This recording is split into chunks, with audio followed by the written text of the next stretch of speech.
All right, let's dive in. Today, we're going to unpack some absolutely timeless wisdom from Benjamin Graham's classic, The Intelligent Investor.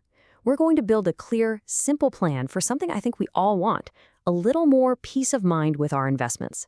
It's really a strategy for protecting your portfolio, usually from the person in the mirror. We spend so much time worrying about what the economy is going to do, or if the market's going to crash, or what's happening with interest rates. But what if the greatest threat to your long-term financial success isn't any of that stuff out there? What if it's right here, inside your own head? And man, this quote from the commentary in the book just nails it. The real battle isn't with the market. It's with our own gut reactions. Our fear, our greed, and our uncanny ability to do exactly the wrong thing at the worst possible time. So this requires a huge mental shift. I mean, most of the financial world is totally obsessed with action. What to buy, when to sell, always doing something.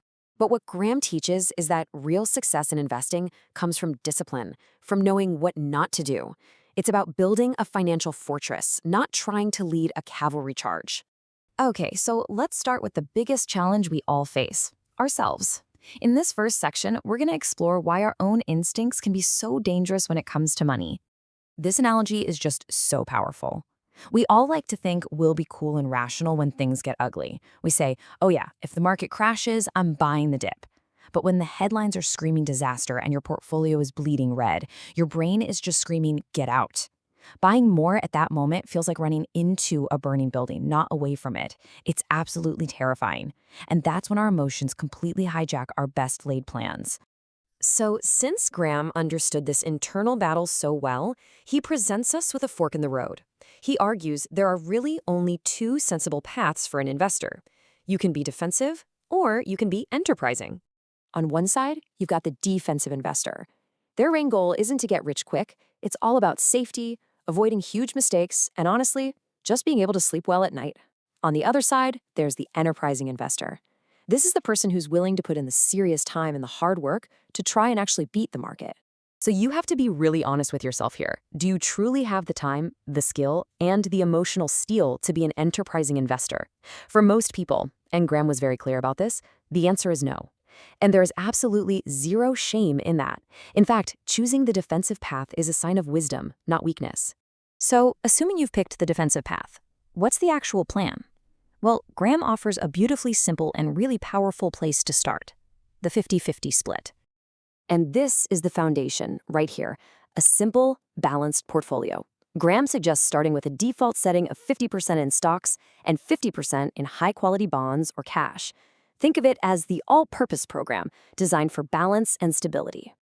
And here's the psychological genius behind it, in Graham's own words. This simple rule isn't just about the numbers.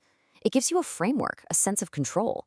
It keeps you from getting sucked into the hype and piling more and more of your money into stocks as the market gets higher and more dangerous. But that 50-50 split is just the starting point. The real magic is in setting your guardrails. These are the flexible rules that are going to protect you from yourself during those moments of pure market madness. The whole point here is to stop you from going to extremes. When stocks have been soaring and you feel like an absolute genius, these rules stop you from going all in. And when the market is crashing and you just want to sell everything and hide under your bed, the rules force you to keep some skin in the game. They are your defense against euphoria and panic. Graham sets these really hard limits. He says you should never have less than 25% of your portfolio in stocks, and you should never have more than 75%. This creates a corridor for your money. You can shift back and forth between those 2 points, but you can never, ever go outside of them. So how do you decide where to be within that 25 to 75% range? Well, it just comes down to your life. The questions here are the ones you have to answer. Are you saving for a house? How secure is your job? And maybe the most important one, how did you actually behave in the last big market crash? An honest answer to that question is probably the best guide to how much risk you can really handle.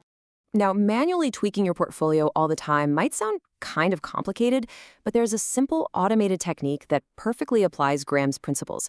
It's basically investing on autopilot. It's called rebalancing. All it is the act of systematically bringing your portfolio back to its original target mix, like that 50-50 split, on a regular schedule, say once a year. And here's the simple, kind of counterintuitive logic that makes this so powerful. When stocks do really well and grow to, say, 60% of your portfolio, rebalancing forces you to sell those winners to get back to 50%.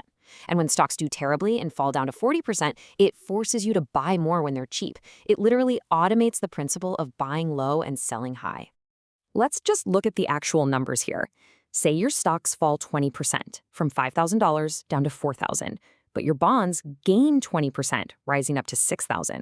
So to get back to your 50-50 target, what do you have to do?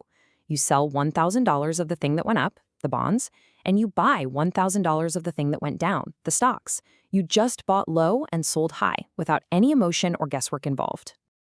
And this all brings us to the ultimate point of this entire strategy.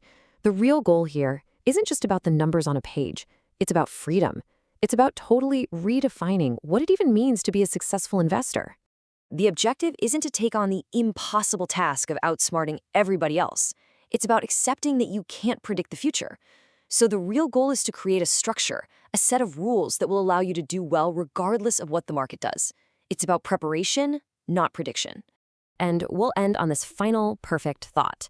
You still have to put in the effort to set up the system and to follow the rules. But the payoff isn't just a few extra percentage points of return. The payoff is something so much more valuable. It's freedom from constant, nagging financial worry.